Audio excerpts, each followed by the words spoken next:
mahad maxamed salaad agaasimaha hay'adda nabad sugidda iyo sirdoonka qaranka ayaa qarka u saaran in uu iscasilo kadib markii uu ku qanci waayay qaabka xasan sheekh maxamuud uu u wajahayo dowlad goboleedka galmudug. mahad maxamed salaad agaasimaha hay'adda nabad sugidda iyo sirdoonka qaranka ee nisa ayaa shalay baajiyay xaflad uu soo qaban qaabiyay liibaan shuluq oo lagu soo bandhigi lahaa boorar uu ku sawiran yahay xarunta JSB. sidoo kale kulan u dhaxeeyay mahad maxamed salaad iyo xasan sheekh maxamuud oo sharci darro ku jooga villa Soomaaliya ayaa lagu kala kacay. agaasimaha hay'adda nabad sugidda iyo sirdoonka qaranka markii uu soo baajiyay xafladii liibaan shuluq waxa uu si toos ah kulan ula qaatay ra'iisul wasaare Xamse Cabdi Barre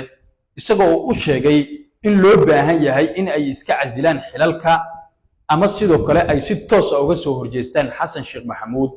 oo uu sheegay in uu sharci darro ku jooga villa Soomaaliya. mahad salaad ayaa Xamse la wadaagay in isaga oo xasan sheekh maxamuud oo og in uu villa Soomaaliya sharci darro ugu joogo daafacaya isla markaasina kala soo shaqeeyay arrimihiisii doorashada haatan uu siistay nin oo kaliya arrimaha qaadka kala shaqeeyay asaguna uu raba hadda in uu iska casilo xilka hay'adda nabad sugidda iyo sirdoonka qaranka ee nisa. Xamse Cabdi Barre waxa uu mahad salaad u sheegay sidoo kalena uu ku qanciyay in isaga iyo Xamse si toos ah labadooduba ay uga soo horjeesanayaan xasan sheekh maxamuud ama ay iska casilayaan xilka haddii ay isfahmi waayaan balse loo baahan yahay in la yeesho kulan gaar ah labadoodana uu isagu isa soo horfadhiisanayo. kulan degdeg ah ayuu iskugu keenay xasan sheekh maxamuud iyo sidoo kale mahad salaadna isku soo horfadhiisiyay ra'iisul wasaare Xamse Cabdi Barre. kulanka waxa hadalkiisii koobaad qaatay mahad maxamed salaad isagoo oo sheegay in loo baahan yahay xasan sheekh maxamuudna uu uga fadhiyo inuu ku dhawaaqo mahad salaad inuu yahay musharaxa xisbiga JSB ee dowlad goboleedka galmudug. sidoo kale waxa uu xasan sheekh maxamuud isna dhankiisa sheegay mahad salaadna uu ku qanciyay in uu yahay saaxiibkiisa siyaasadda cid uga dhowna aysan jirin balse uu sheegay inuu isagu yahay igaarkiisa uuna qabsan karo. sidoo kale xasan sheekh maxamuud waxa uu u sheegay mahad salaad in uusan uga maarmin arrimaha siyaasadda iyo difaaca. waxa uu sheegay in uu sii haysto hay'adda nabad sugidda iyo sirdoonka qaranka isla markaasina loo baahan yahay in uu sidoo kale la dagaalamo mucaaradka uusan uga maarmin arrimahaas oo dhan. balse mahad salaad waxa uu sheegay in uusan isagu marnaba ka tanaasulayn musharaxnimada dowlad goboleedka galmudug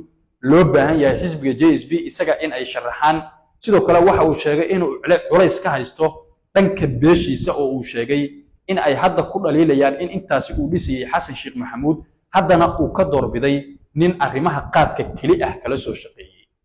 sidoo kale waxa uu sheegay in beeshiisu ay u sheegtay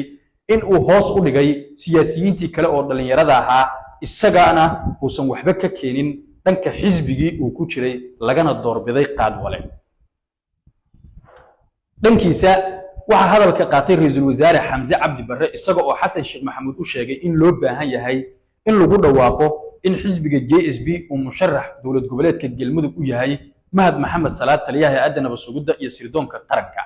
xasan sheekh maxamuudna uu saaxiibkiis siisan nin oo kaliya arrimaha qaadka kala shaqeeyay. waxa uu sidoo kale sheegay Xamse Cabdi Barre mahad salaad inuu yahay ninkii intaas kala soo shaqeynayay arrimaha doorashooyinka soona garab istaagsanaa maantana uu uga baahan yahay abaalgud. intaasi kadib xasan sheekh maxamuud waxa uu qaatay kulanka hadalkiisa isagoo oo la wadaagay mahad maxamed salaad taliyaha hay'adda nabad sugidda iyo sirdoonka qaranka iyo Xamse Cabdi Barre ra'iisul wasaaraha in la siiyo muddo 7 ah isla markaasina uu uga soo tashanayo arrimahan. balse mahad maxamed salaad oo wajigiisa laga dheehan karay caro ayaa iskaga baxay kulanka iyo gudaha villa Soomaaliya isagoo oo sheegay in uu iska casilayo xilka hay'adda nabad sugidda iyo sirdoonka qaranka ee nisa. balse ra'iisul wasaare Xamse Cabdi Barre ayaa ku dhagan mahad salaad sidoo kalena ka codsanaya inuusan is-casilin isagoo ku qanciyay una sheegay in haddii xasan sheekh maxamuud ay ka waayaan arrimahaasi ay si toos ah uga soo horjeesanayaan ama si isku mid ah ay iskaga casilayaan balse waxa uu ka codsaday in muddadaas 7 ah ay sugaan.